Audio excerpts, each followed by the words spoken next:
dia! E aí? Quinta-feira, quase sexta. Espero que vocês estejam bem.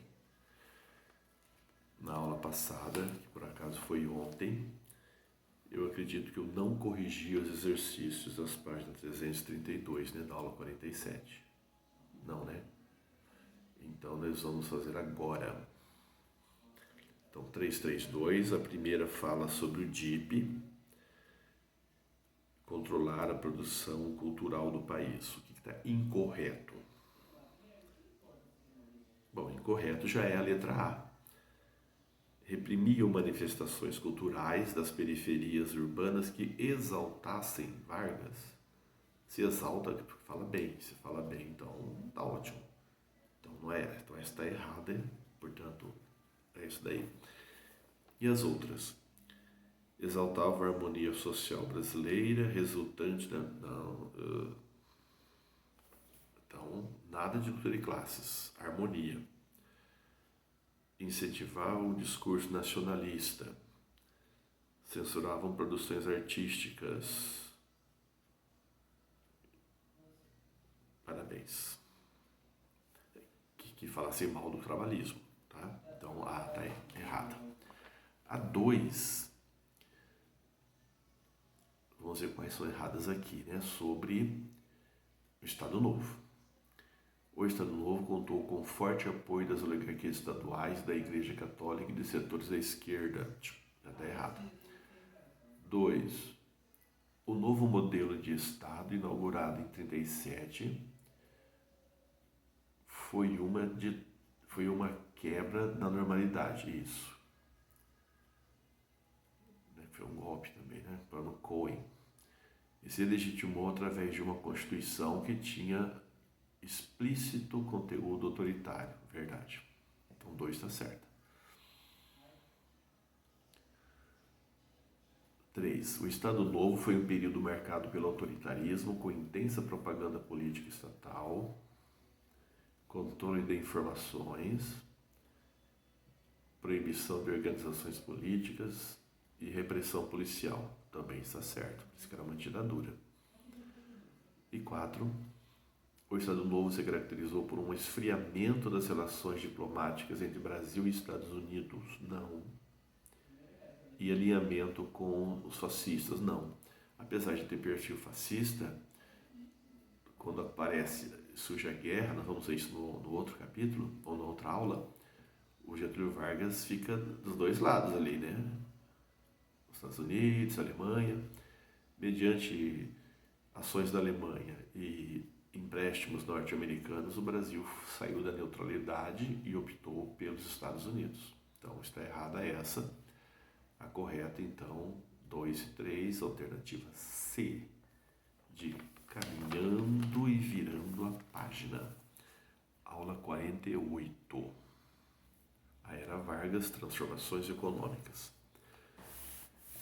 Bom, quando falamos em economia no Vargas, pensa em economia do Brasil, você vai pensar ainda o café. Pois é, ainda tem o café.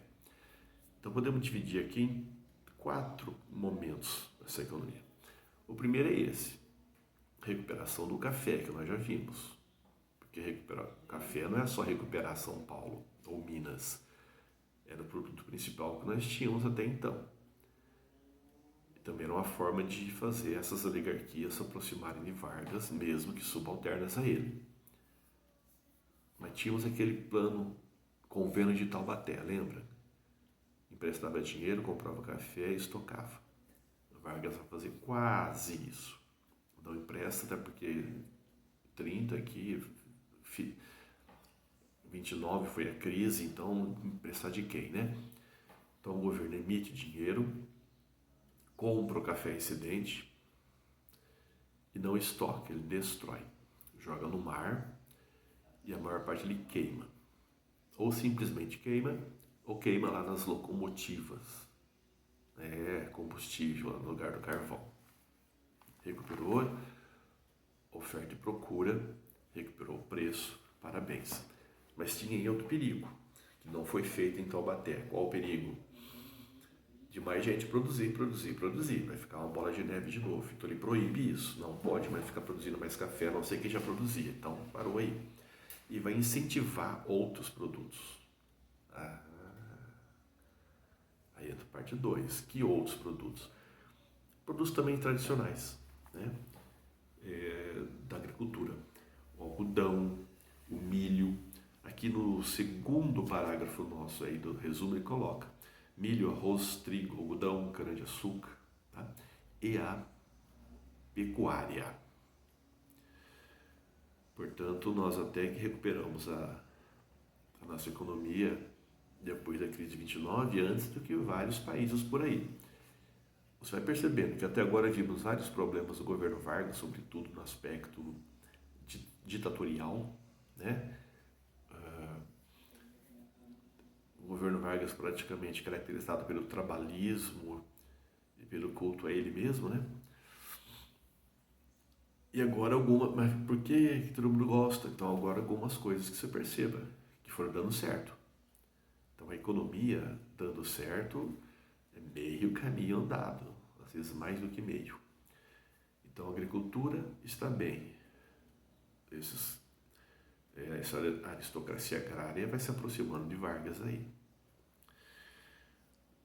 3. Além da agricultura, o café como o líder disso, Getúlio Vargas também vai promover as bases da industrialização brasileira. Vai promover as bases da industrialização. Então, até agora nós tínhamos, quando muito, aquele surto industrial.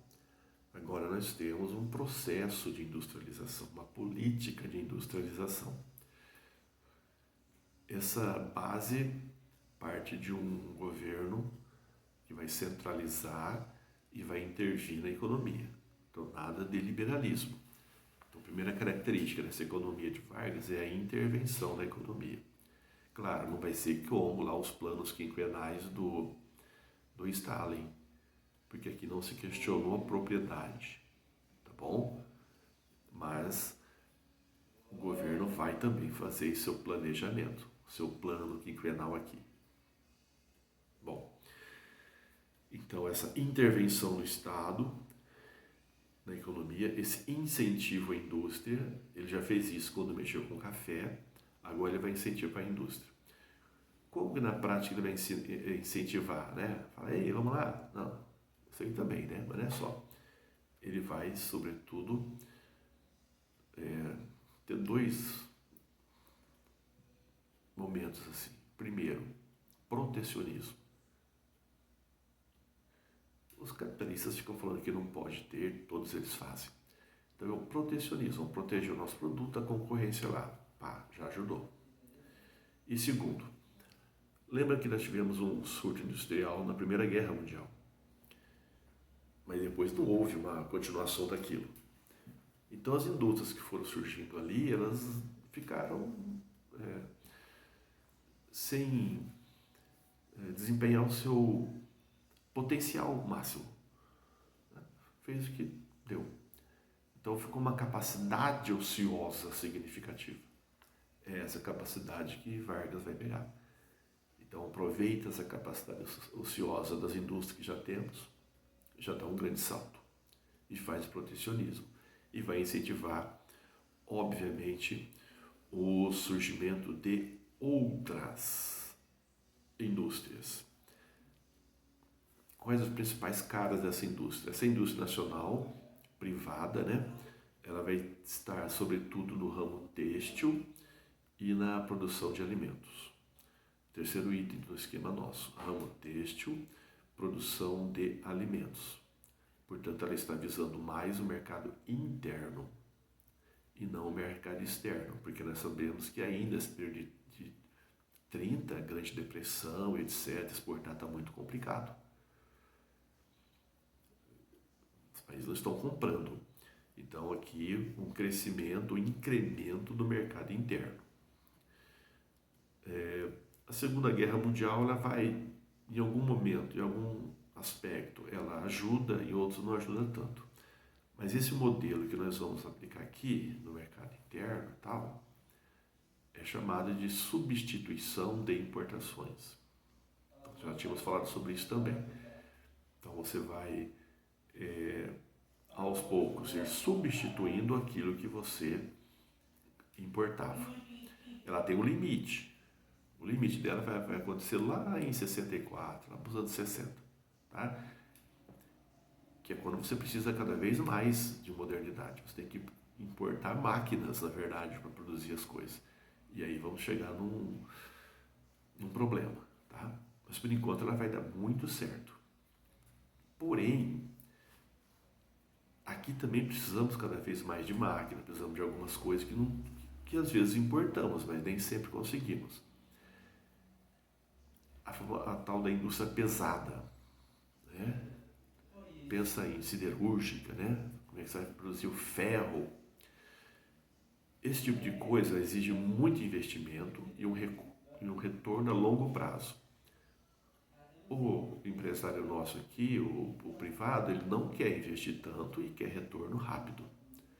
Então, quem é que vai suprir essa carência ou essa necessidade? O Estado. Então, o Estado entra também no processo de industrialização. Então, eu acredito que aqui não vai falar dessas companhias, vai falar aqui, tá? Você já no próximo item, ele coloca da intervenção do Estado na economia, o protecionismo, compra de maquinário usado, né, de outros países. E aqui nós temos um problema que vai ser chamado de atualização histórica. Então, quando o Brasil ele vai se modernizando, mas ele vai se modernizando depois dos outros. Assim. Então, como aquilo que para os outros países já é, não vou dizer sucata, né? Mas é ultrapassado, nós compramos, porque para nós é moderno. Isso desde a época dos índios.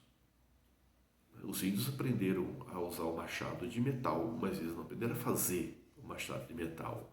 É o português que dava para ele, a troca, obviamente, do trabalho dele. O índio se atualizou historicamente, mas ele não evoluiu. Não houve uma aceleração evolutiva. Quem faz muito essa reflexão é o Darcy Ribeiro. Então ele fala aceleração evolutiva quando você vai criando com as suas próprias pernas ou com o seu conhecimento essa nova tecnologia. E essa atualização histórica é quando você a adquire, mas você não tem o conhecimento de como produzir isso aí. Então isso caracterizou até recentemente a nossa industrialização, né? Então aqui no caso, vamos comprar o maquinário usado, já é um bom caminho. Mas sabemos que se continuar assim, vamos sempre ficar atrás dos outros. Tá? O que mais? E aí o governo vai criar essas indústrias de base. Ele coloca aqui, ó, Companhia Vale do Rio Doce, Companhia Siderúrgica Nacional, em Volta Redonda, Fábrica Nacional de Motores, que é mecânica pesada, né? Companhia Hidrelétrica Vale do São Francisco. Então nós temos assim, para ficar mais claro aí, nesse período também, além disso, empréstimos, né? Então temos, em 1940, empréstimos de 20 milhões de dólares dos Estados Unidos. A partir desse empréstimo aqui, ou desse oferecimento de dinheiro, é que o Brasil vai optar, né? Ficar do lado norte-americano e não do alemão na guerra. Com esse dinheiro vamos construir a usina de Volta Redonda, que vai possibilitar a criação da Companhia Siderúrgica Nacional, já em 1941. E em 1942 foi criada a Vale do Rio Doce. Portanto, não vai faltar ferro para a nossa indústria. Tá? Então, essa indústria mais de peso, tal. O governo vai procurar também, ele vai procurar fazer isso com as próprias pernas, né, dentro do possível. Mas já vimos que compra maquinário usado também e vai tentar buscar recursos externos quando for necessário. O importante é que essa indústria caminhe. Então percebe como é que os agricultores já estão do lado, agora os industriais estão juntos. Tá? Depois vamos ver como é que ficam os trabalhadores. Mas esse crescimento econômico vai fazer as pessoas se aproximarem muito do projeto do Getúlio Vargas. E acho que o quarto item, devemos estar no quarto item. Apesar dessa modernização, ela vai ser chamada, pelo nosso texto, pela maior parte da historiografia, de uma modernização conservadora. Tá? É uma modernização conservadora. O texto fala assim, o desenvolvimento industrial não alterou os privilégios e os benefícios da elite agrária. Então, ela é moderna, mas conservadora, primeiro porque é feita de forma autoritária, por um governo autoritário. Segundo, que apesar desse crescimento da indústria e dessa diversificação da produção, aqueles privilégios da elite agrária continuam. Não houve uma revolução industrial, vamos dizer aqui, tá bom? Os privilégios são mantidos. Ninguém sequer aqui vai pensar em reforma agrária, a não ser os camponeses, né? Mas eles não podem falar muito, é ditadura. Então me parece que temos aqui já todos os aspectos. É isso aí. Vamos ver se tem 2 detalhes aqui para acrescentar sobre a intervenção do Estado na economia e sobre Getúlio Vargas.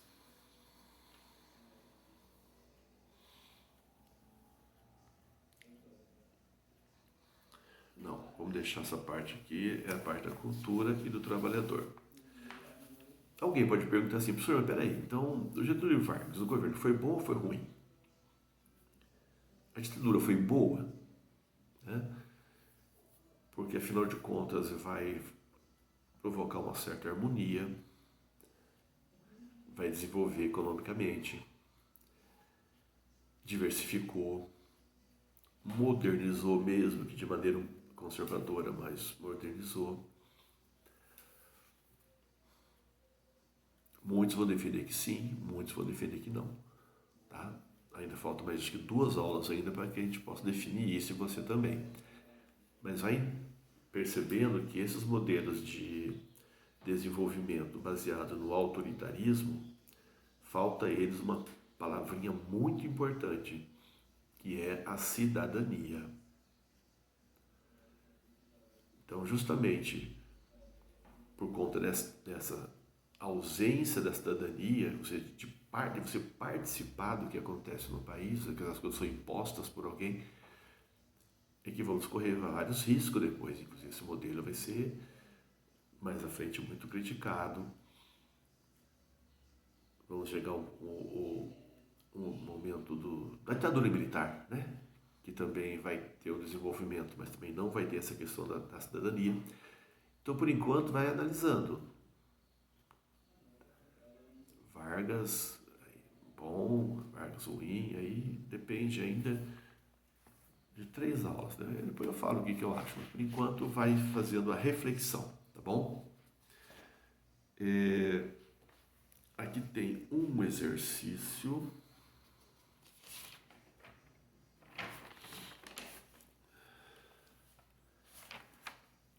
Na página 334.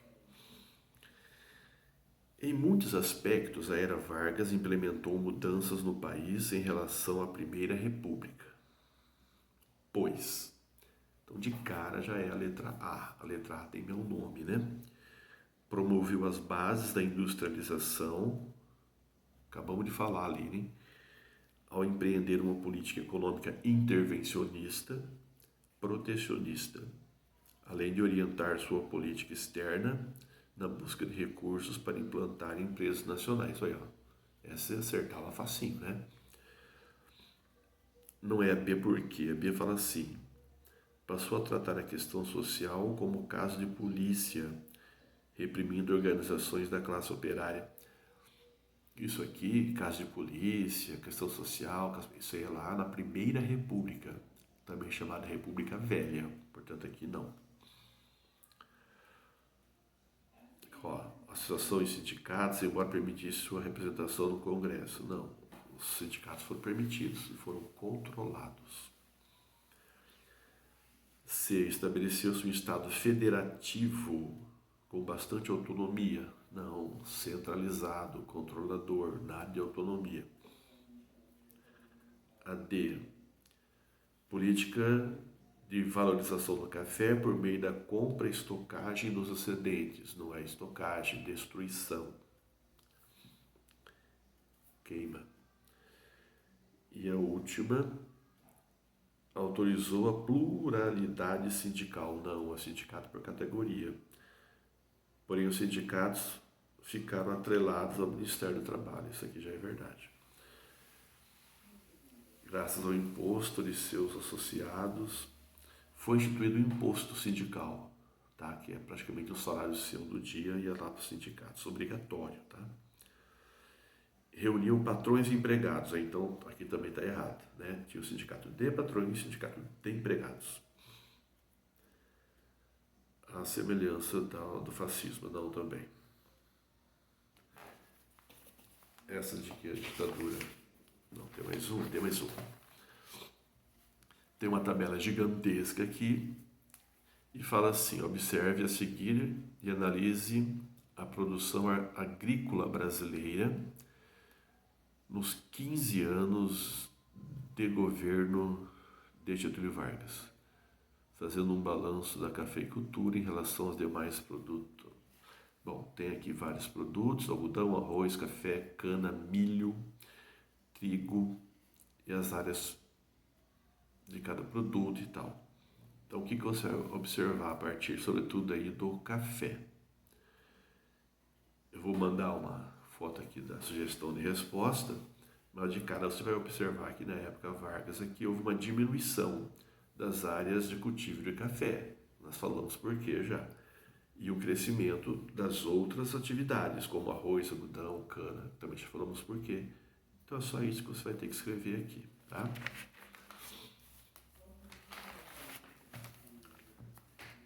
Antes de ir para outra, vamos ver o que fazemos aqui.